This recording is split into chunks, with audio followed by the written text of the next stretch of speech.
तुमचं संपूर्ण नाव काय? समीर बाळासाहेब योगरे, वय किती? 41. तुम्हाला प्रॉब्लेम काय होता? शुगर जास्त होती, हां. जखम भरून येत नव्हती पायाची त्याच्यामुळे. किती वर्षापासून, म्हणजे किती दिवसापासून? जवळजवळ 2.5 ते 3 वर्ष झाली. 3 वर्ष. आणि तुमचं आता काय डायलिसिस चालू आहे? डायलिसिस चालू आहे. आता समर सोशल फाउंडेशनची ही जी अँटॉक डी आणि हा अँटॉक डी दिला, तर तुम्हाला 1.5 महिन्यात किती जखम भरून आली? दीड ना एकच महिना झाला. एकच एका महिन्यामध्ये महिन्यामध्ये 90% जखम भरली आहे माझी. 90% जखम शुगर नॉर्मल आली. शुगर नॉर्मल आली. म्हणजे मी चंद्रकांत मोठे, समर सोशल फाउंडेशन कोल्हापूरची संस्था आहे. मी रिजनल ऑफिसर म्हणून काम करतो.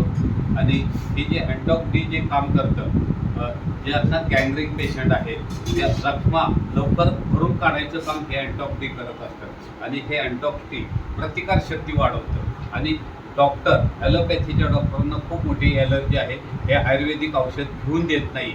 पण आम्ही पूर्णपणे लोकांना रिलॅक्स करायचं काम करतो. आणि जखम किती मोठ्या लोकांचे जवळजवळ 10 लोकांचे पाय तोडण्यापासून वाचवलेले आहे.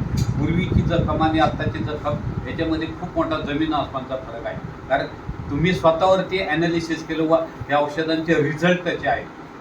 आयुर्वेदिक असल्यामुळे याचा 1% साईड इफेक्ट नाही. कारण 2-2.5 वर्ष तुमची जखम बरी होत नव्हती, ती एका महिन्यात जर रिझल्ट देतात, तर ह्या औषधं किती क्वालिटीची औषधं आहेत हे तुम्ही सांगू शकता. कारण डायलिसिसला पण जरा फरक पडला, कारण 7.8